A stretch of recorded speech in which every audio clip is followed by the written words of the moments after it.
이 와중에 탄핵으로 파면된 두 전직 대통령이 나섰습니다. 윤석열 전 대통령은 전광훈 목사 주도 집회에서 공개된 호소문을 통해 김문수 후보 지지를 호소했는데요. 박근혜 전 대통령도 김문수 후보 선거 운동복을 입은 사람들과 함께 대구 서문시장을 찾아 시민들을 만나며 김 후보에게 힘을 보탰습니다. 첫 소식 김민영 기자가 보도합니다.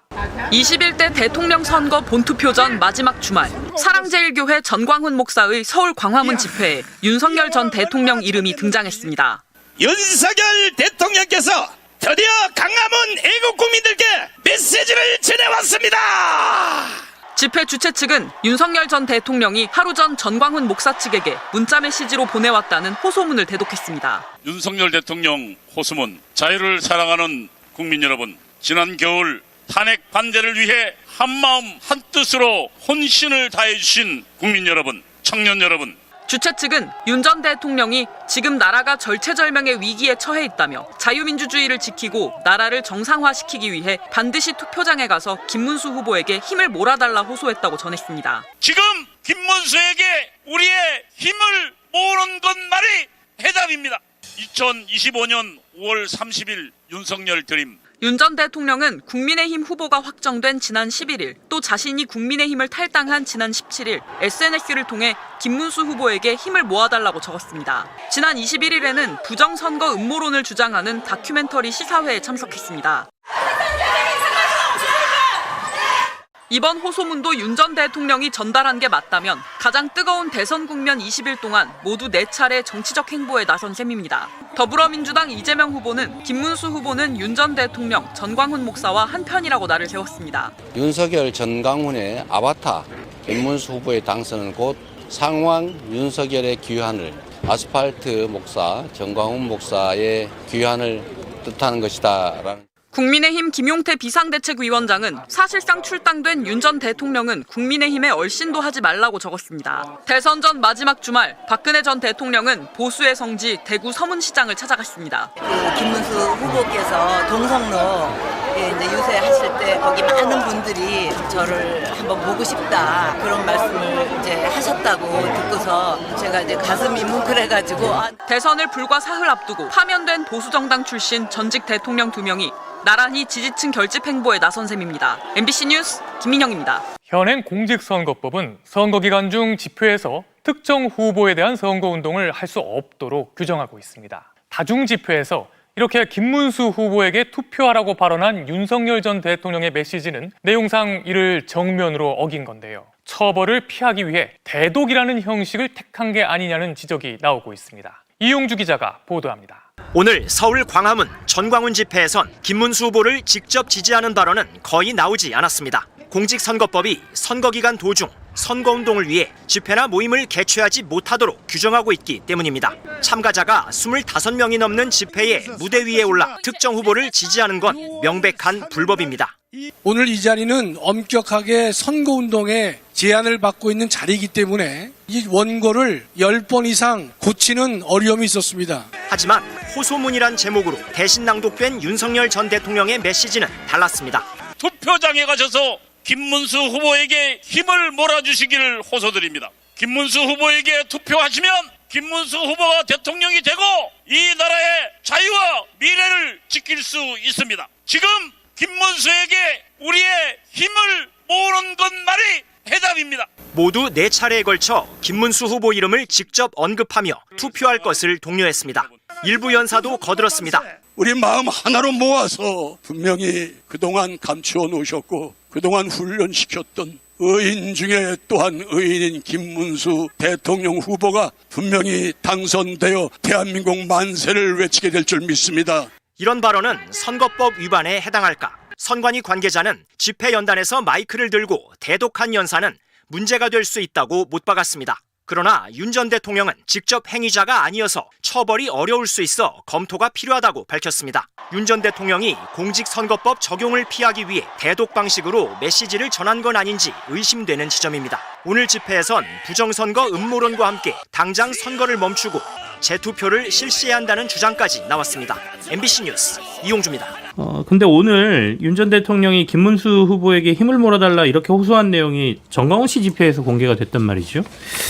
이게 이제 뭐 어떻게 보면 갑자기 등판한 윤 대통령의 메시지다라고 볼 수도 있는데 이게 국민의힘에 도움이 됩니까? 아니면 독이 되는 겁니까? 정강기 대변인. 일단 아까 뭐 입장을 명확하게 하시라고 했으니까 부정선거와 관련해서 그 자발적으로 이 부정선거든 부실선거든 관리하기 위해서 나가는 분들의 저는 선택은 존중합니다. 그런데 그분들의 행위가 다른 그 투표를 하고 오신 분들의 권리 행사나 뭐 자유를 침해하는 일이 있어서는 안 된다고 생각합니다. 그런 일 없어야겠죠. 또 하나는 윤석열 전 대통령과 관련해서는 저는 뭐 지난 4월 4일 이후로 우리가 빨리 윤석열 전 대통령과 조금 더 빨리 절연했다면 지금 이런 논란으로부터 좀 자유로울 수 있었을 것이라고 생각하는데 그러지 못한 부분에서 오는 원죄 성격이 있다고 생각합니다. 네. 또 하나는 윤석열 전 대통령이 뭐 이런 메시지를 전달해 달라라고 얘기한 거가 이 가뜩이나 좀 불리한 선거 구도에 더 이렇게 좀 안 좋게 작용하지 않겠느냐라는 건 뭐 지금의 선거 구도를 보면 누구나 다 공감할 수 있을 부분이라고 생각하기 때문에 윤 전 대통령의 이런 행위가 바람직한 일은 아닌 것 같지만 굳이 윤 전 대통령의 심리를 유시민 작가의 내재적 접근법으로 접근해 본다면 아마도 뭐 나를 잊지 말아요 아닐까요? 나를 잊지 말아요. 물망초 작전이에요. 물망초 작전. 제가 이걸 오후 방송 광화문에 있어가지고 끝나고 버스 타는 순간 그 윤석열 대통령 메시지를 공개하시더라고요. 그래서 제가 이걸 라이브로 들은 사람인데 지나가면서 들으셨습니까? 버스를 타고 탁 지나가면서 딱 들으면서 왔는데 들으면서 만약에 이재명 후보가 집권을 하게 된다면 1등 공신이 거의 윤석열 대통령이 되지 않을까라고 느꼈습니다. 왜냐하면 국힘에게 도움 안 된다. 분명히 독이다 이런 독이죠. 말씀이시네요. 도움은 절대 될 수가 없고 왜냐하면 그 강경했던 김문수 후보조차 선거가 지나갈수록 뭔가 모호한 태도라도 보이려고 했잖아요. 결국에는 후보나 당 스스로도 이걸 계속 강조하다 보면은 선거에서 질 수밖에 없다라고 인식하고 있는 거예요. 그럼에도 불구하고 소위 말하는 그분들의 집토끼라는 것이 있으니까 굉장히 강경하게는 못 나가고 있는데 그 와중에 윤석열 대통령이 계속 이렇게 일종의 폭탄을 던지는 거잖아요. 그래서 윤석열 대통령과의 절연을 하지 못하는 이 모습이 결국에는 이재명 후보를 막겠다는 본인들의 구호가 얼마나 허망한 것인지 다시 보여준다 이렇게 평가하겠습니다. 김용태 국민의힘 비대위원장이 윤석열 전 대통령 사실상 출당이기 때문에 국민의힘 근처에도 얼씬 말라라는 메시지를 독은 피해야 되겠다라는. 윤석열 전 대통령의 탈당에 대해서 제가 사실상 출당이라는 말을 처음으로 한 것 같은데 사실상 출당 수준이었다고 봤어요. 이제 와서요? 너무 늦었어요? 윤석열 전 대통령 사실상 출당이 아니라 사실상 국힘이죠. 국민들이 느낄 때 여전히 사실상 국힘으로 느낄 때인데 저 업보예요. 업보. 그때 출당 내지 제명 조치 못한 거에 대한 업보고 사실 출당하시면서도 김문수 후보 지지 그때도 하셨잖아요. 그때도 메시지 던질 때만 해도 민주당에서는 여전히 뭐 김문수 후보와 윤석열 전 대통령은 연결되어 있다. 김문수 후보 왼쪽에는 정강훈, 오른쪽에는 윤석열 이렇게 좌광훈, 우, 성렬을 데리고 선거운동 하고 있다라고 비판하면서 사실상 우리 당의 선대 본부장이다 이렇게 얘기를 했는데 자소 섞인 얘기를 했는데 이번에 또 메시지 내는 거 보니까 그냥 마냥 좋아할 게 아닌 것 같아요. 그러니까 이걸 보는 국민들은 매우 좌절하고 혐오스러울 거라고 생각합니다. 김문수에게 힘을 몰아달라고 호소를 했다면서 정강훈이 집회에서 대독한 사건이 있지 않았습니까? 저 이런 걸 보면서도 정말 깜짝 놀랐어요. 아유, 황당무계한 사람들 너무 많아요 지금. 아유, 정말 너무너무 답답한데 어쨌든 이번에 윤석열 전 대통령 국민의힘 김문수 후보에게 힘을 몰아달라고 말하는 내용의 호소문이 정강훈 씨가 주도하는 광화문 주말 집회에서 공개가 됐다 이럽니다. 그러면서 이동호 전 여의도 연구원 상근 부원장이 호소문을 대독했다는데요. 뭐라고 했느냐? 자유민주주의를 지키고 나라를 정상화시키기 위해서 투표장에 6월 3일에 가서 국민의힘 김문수 후보에게 힘을 몰아달라 뭐 이런 종류의 내용이었습니다. 그러면서 우리나라가 지금 절체절명의 위기에 처해 있다고 주장하는데요. 도대체 그 절체절명의 위기를 빠뜨린 사람이 본인 아닙니까? 지금 본인이 왜 그러고 돌아다니는지를 내가 도대체 이해할 수가 없는데 그러면서 뭐라고 하느냐. 지금 기회를 놓치면 너무 많은 시간과 희생을 치러야 되고 자유민주주의와 정상국가 회복이 불가능할지 모른다. 이러고 얘기를 했다는 거예요. 참, 우리가 지금 대한민국 국민들이 그 사람에게 손해배상 을 청구해야 되는 그런 상황이에요. 본인 때문에 이 나라가 이렇게 엉망진창이 되고 그 사람이 비상계엄을 갑자기 선포하는 바람에 우리나라가 외국에 잃어버린 신뢰가 얼마나 많은지 그리고 계약이 체결되려고 했다가 전부 다 죄송합니다. 계약의 책을 늘리겠다가 전부 다 무산돼가지고 정말 큰 손해를 본 게 얼마나 많은지 다 알지 않습니까? 도대체가 왜 이 사람들이 정신을 못 차렸는지 제가 도대체가 이해할 수가 없어요. 윤석열이가 이 김문수 지지선을 했잖아요. 그거에 대해서 김용태가 얘기한 거 혹시 보셨습니까? 김용태가 그 윤은 탈당했지만 사실상 출당이다. 자진 탈당하지 않으면 당원을 개정해서 자동 출당시키는 조항을 신설하려고 했다. 이렇게 지금 이런 소리를 해요. 그러면서 이 오늘 당원을 개정해가지고 대통령 당무 개입 금지를 명문화했다. 그 정확히 말하면 윤석열 방지 당원 개정이다. 그렇게 얘기를 했다고 그러고 윤석열 향해서 국힘 근처에 얼씬도 하지 말라고 했다. 이런 소리 했다는 거예요. 그러니까 진다는 거 아는 거죠. 그리고 국민들이 그 부분에 대해서 얼마나 황당하게 생각하는지 이런 것들 이제 이들도 막판에 몰리니까 이제 이렇게 해도 저렇게 해도 안 된다는 거 뻔히 알고 지금 초조하면서 한 얘기인 것 같습니다. 진보 진영의 예를 들어 문재인 대통령 같은 경우에도 되게 막 큰 지지와 그 내내 지지율이 높으셨잖아요. 그 집권 내내 많은 지지를 받은 대통령이었지만 끝나고 나서 또 그 부분에 대해서 또 실망하거나 그렇게 박근혜 대통령만큼 막 추앙하는 그런 느낌은 없단 말이에요. 근데 박근혜 대통령이나 이제 보수 대통령들은 지금 그쪽 경계가 다 망해가고 뽑을수록 대구 힘들다, 여기저기 다 임대다, 경제가 폭망인데 어떻게 내 삶의 터전보다 내 생계보다 이념을 쫓아서 그 묻고 따지지도 않고 지지할 수 있는, 그것도 심지어 김문수를, 저는 이 정서가 이해가 안 돼요. 한 번쯤은 속는셈 치고 우리가 한 40년 밀어줬는데 이렇게 힘들다.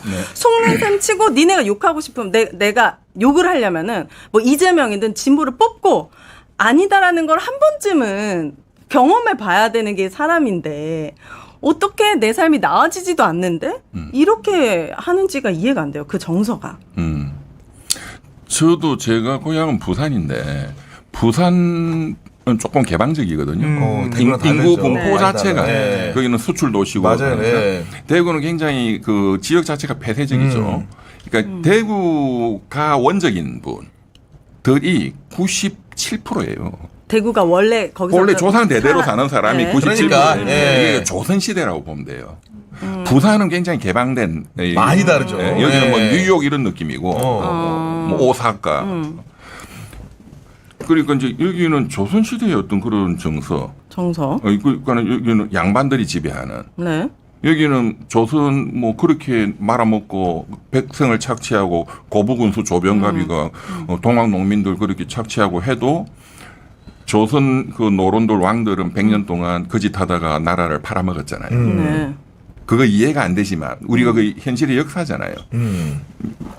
대구 TK는 좀 그런 문화 속에 현재도 삽니다.